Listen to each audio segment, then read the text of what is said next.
अनुकूलतया वह कभी व्यस्त हों तो फिर नंबर किसका आता था? तो वैसे ही है, करने वाले तो सब कुछ कौन थे? असंभव को संभव बना देने वाले आचार्य गुरुदेव विद्यासागर ही महाराज थे। उन्होंने हमें बुलाया और मुनि श्री प्रमाद सागर जी का पत्र ही हमें दे दिया, इस वक्त पढ़ो।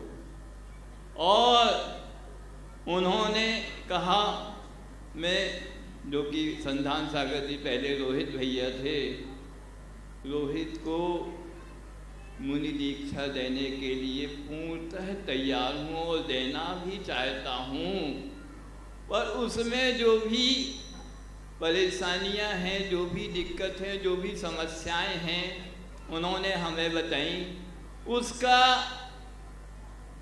ठीक ठीक समाधान आपको करना है। उन्होंने समस्या भी उन्हीं ने बताई और उन्हीं ने समाधान भी बताया। हम तो सिर्फ उसके बीच की एक कड़ी मात्र थे। तो गुरुदेव जो सोच लें, जब सोच लें, जैसा सोच लें, वह उस समय वह कार्य हो जाता है। और हमारे सामने सन 2015 में उन्होंने बहुत ही अच्छा दिन चुना गुरुदेव ने। कौन सा दिन? गुरु पूर्णिमा। कौन सा दिन था? जिस दिन भगवान महावीर के पास इंद्रभूति, अग्निभूति और वायुभूति 3 गणधरों ने दीक्षा धारण की थी। उसी दिन सुबह सुबह आचार्य जी ने हमें बुलाया कि रोहित भैया को दीक्षा देना चाहते हैं। हमने कहा बहुत अच्छा गुरुदेव। फिर उन्होंने कहा, इसी क्षेत्र से 2 और भाई हैं जो अपने रिश्ते में भी वह कौन लगते थे? मामा और भनेज। और वैसे ही बीना महाराज में मामा और भनेज का मंदिर प्रसिद्ध है। तो उन्होंने कहा उन दोनों को और दीक्षा देना है। बस 3 ही ब्रह्मचारी तो वहाँ सैकड़ों थे उस समय भी, पर आचार्य जी ने 3 गणधरों के प्रतीक मुनि श्री संधान सागर, मुनि श्री संस्कार सागर और मुनि श्री ओंकार सागर जी को उस दिन दीक्षा प्रदानित की। उन्होंने यह सब जानकारी कब दी? गुरु पूर्णिमा के सुबह 7:30 बजे उन्होंने यह सब जानकारी दी। और ठीक 2:30 बजे हम लोग मंच पर थे और हमें 3 गणधरों के प्रतीक 3 मुनिराज हमें संघ को, आप समाज को, सबको प्राप्त हो गए। वैसे हमारे गुरुदेव जिनकी कृपा हम सब तो बरस ही रही है, आप सब पर भी भरपूर बरस रही है।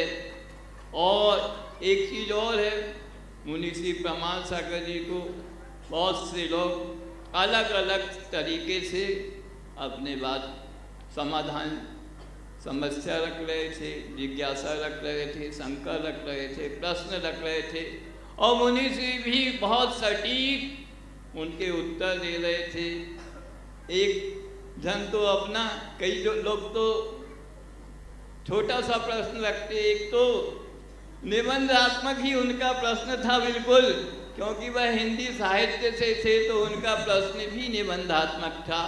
पर बहुत से प्रश्नों को सुनकर हमें एक आचार्य जी के पास का ही एक संस्मरण आता है। आचार्य जी के पास एक युवक आता है, किसके लिए?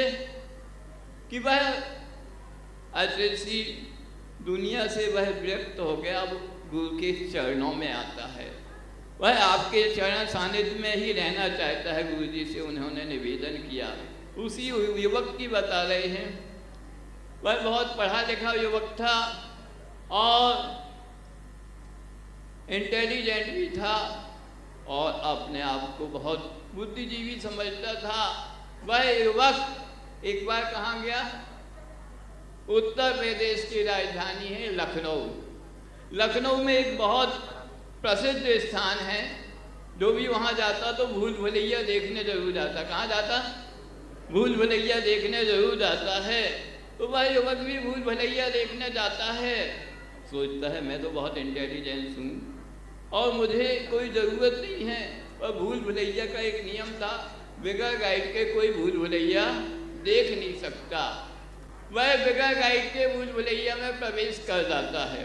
सोचता है आगे वाले जो दर्शक हैं उनके गाइड से ही हमारा काम चल जाएगा।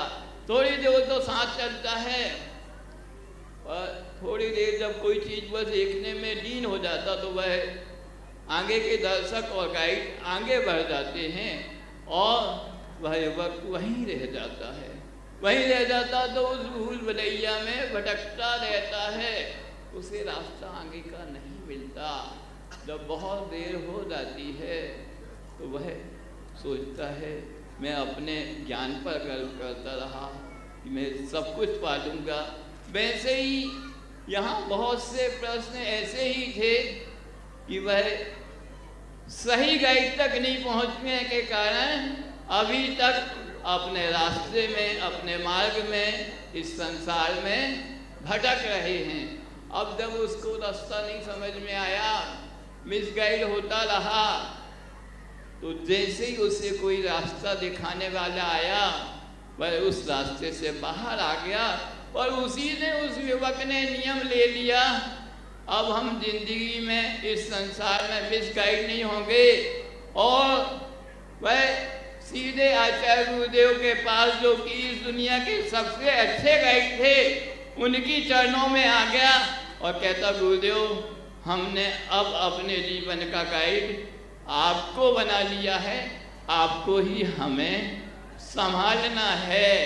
तो इस प्रकार हमें अपने जीवन की डोर, यदि सभी समस्याओं का समाधान चाहना है तो अपने जीवन की वो डोर आप अपने सबसे अच्छे गाइड गुरुओं को सौंप दो, आपका जीवन अपने आप सुधर जाएगा। और जैसा कि बहुत ही शुभ क्षण था और स्थान तो बहुत पवित्र ही है, जब मुनि श्री प्रमाण सागर जी जा तो किसी और रास्ते से थे पर उन्हें कुछ ऐसा लगा कि यहाँ शीतल धाम भी है, शीतलनाथ भगवान के 4 कल्याणकों की भूमि भी है और यहाँ पर मुनि संघ भी विराजमान है, तो हो ना हो अपन इसी रास्ते से चलें। वैसे भी विदिशा उनकी बहुत अच्छी कर्म स्थिति रह चुकी है, तो उनसे विदिशा को उनके प्रति और विदिशा वालों का उनके प्रति बहुत लगाव है, तो इतना तो हक उनका बनता है। हमारा भी कुछ योग ऐसा था। वैसे तो चातुर्मास बासोदा नगरी में बहुत अच्छे से संपन्न हुआ और ठीक दीपावली के दिन आदेश आता है। कैसा? वह आदेश क्या था? विदिशा वालों के लिए गिफ्ट ही थी दीपावली की। आचार्य समय सागर जी महाराज का जौनपुर से आदेश आता है कि आपको अष्टानिक पर्व विदिशा में पहुंचना है और हम लोगों का यहाँ आना होगा, और यहाँ उस निमित्त से दोनों संघ का मिलन हो गया। अब विदिशा वाले भी निवेदन कर रहे हैं और हम भी निवेदन कर रहे हैं।